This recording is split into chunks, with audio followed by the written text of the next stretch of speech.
Hello, my fellow travelers. Sorry it's been so long. I'm going to do a separate video telling you about what's going on with me personally and why it's taking me so long to do what I say I'm doing. But for right now, I want to talk about the new moon in Sagittarius that comes along with a total solar eclipse on December 4th. So this is the last eclipse in Sagittarius for 9 years. So Sagittarius is about truth, direction, research, philosophy, what do I believe? And it's also the sign of miracles, of seeing what can be and seeing them come to fruition. So this is a really big time for us to rebirth ourselves.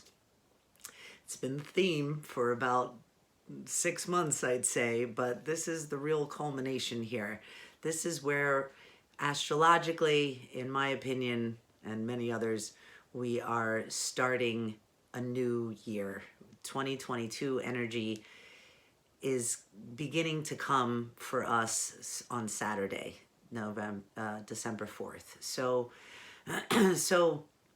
what do we do to prepare ourselves for letting go of our old self, of our old beliefs, our old habits of thought,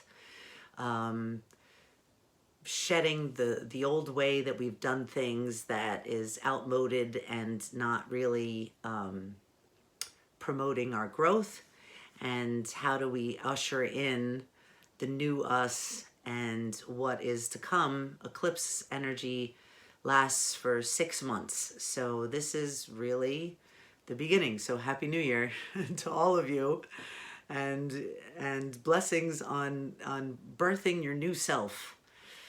So I've picked some cards. I think I'm just going to get to it here. The mystical oracle, mystical shaman oracle. This is the one with the eyes. Yes.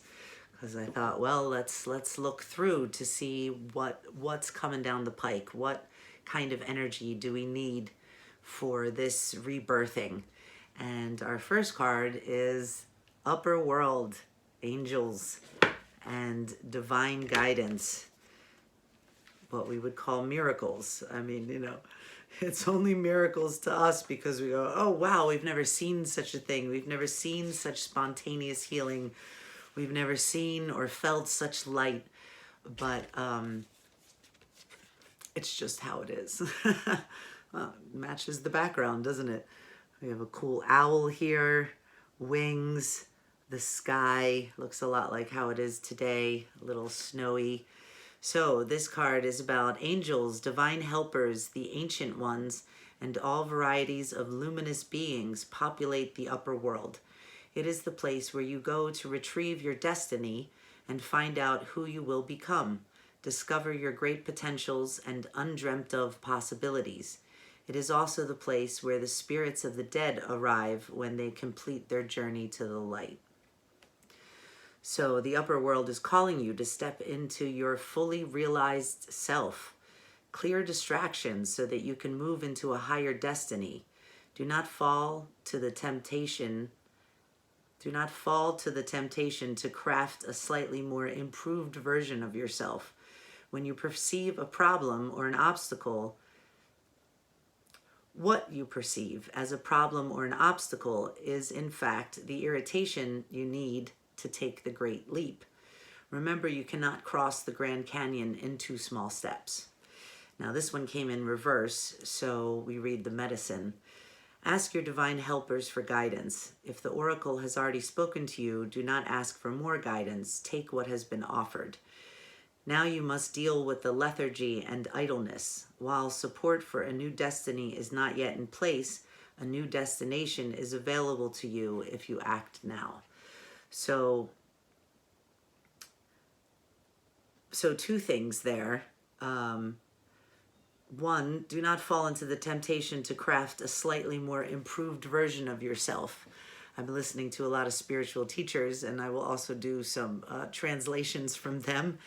And they talk about this need to get somewhere, to become something else, to improve ourselves. And where do we really think that we're going? We're not really going anywhere.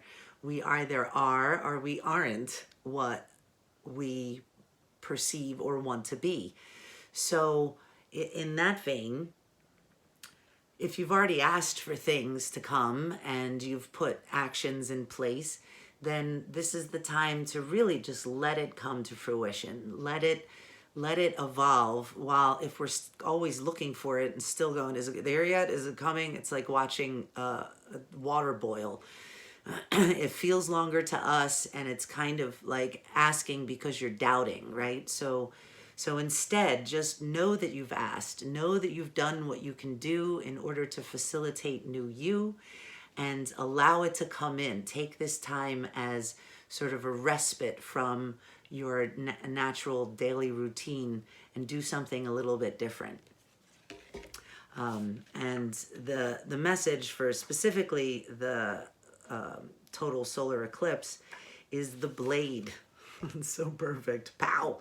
There's the sun cutting through, letting the old go, letting the new come. And the blade says, this came in upright, the blade represents sharpness of the mind, body, and spirit. Pointing upward, it summons the power of heaven.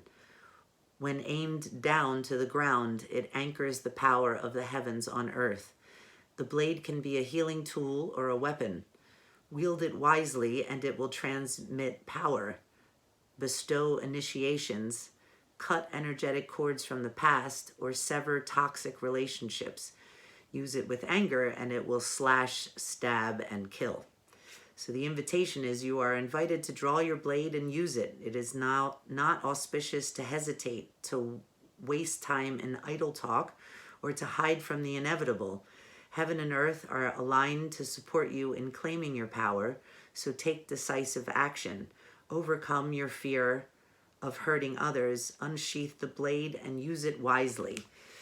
So in this time of lots of sort of, Aries, wounded Aries, Scorpio digging deep, also ruled by Mars and Pluto, all this death, rebirth, power, action, aggression, the blade should be used, I think, in always a spiritual manner. Know what you're doing. Know that really the best way to use the blade is to align yourself, like it said, with higher spirit and grounding heaven into earth, and clearing your mind of all worries, all past concerns, any poverty consciousness, anything that is bringing your spirit down. It doesn't really bring your spirit down. It brings your 3D self down. It feels down because your spirit isn't coming with you. It doesn't agree with these petty, lowly, negative thoughts that you're having, which we all do. So using the blade, using this time to actually cleanse, and allow it to go. And, but I think use your blade and not wasting idle time is about doing what you need to do, knowing what you need to let go of, what's making you not feel good, what's making you antsy and not sleep at night. So it really is a time to look at letting go of the past. And once you've done that, set your sights on what you want instead. Letting go should be like, okay, that's bothering me. It's gone. What do I want to come? I want peace of mind. I want health. I want joy with my relationships and my family. I want abundance to come, so there's always enough for everything that I want and need that is for my highest good. So for this time period, it's happening on Saturday. It's already happening, and it will continue through December. Remember that this is new self time. This is new rebirthing. So allow it to come through. Be the seer. This is the last card that basically says the same thing. See through to the clarity and let this Sagittarius new moon point you towards miracles in your life and joy.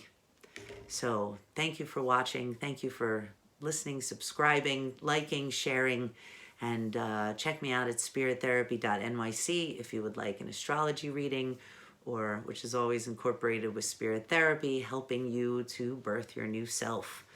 So take care out there. Have a great moon and eclipse, and I will look forward to speaking to you soon. And if you want to know what's going on with me, watch the next video. Thank you.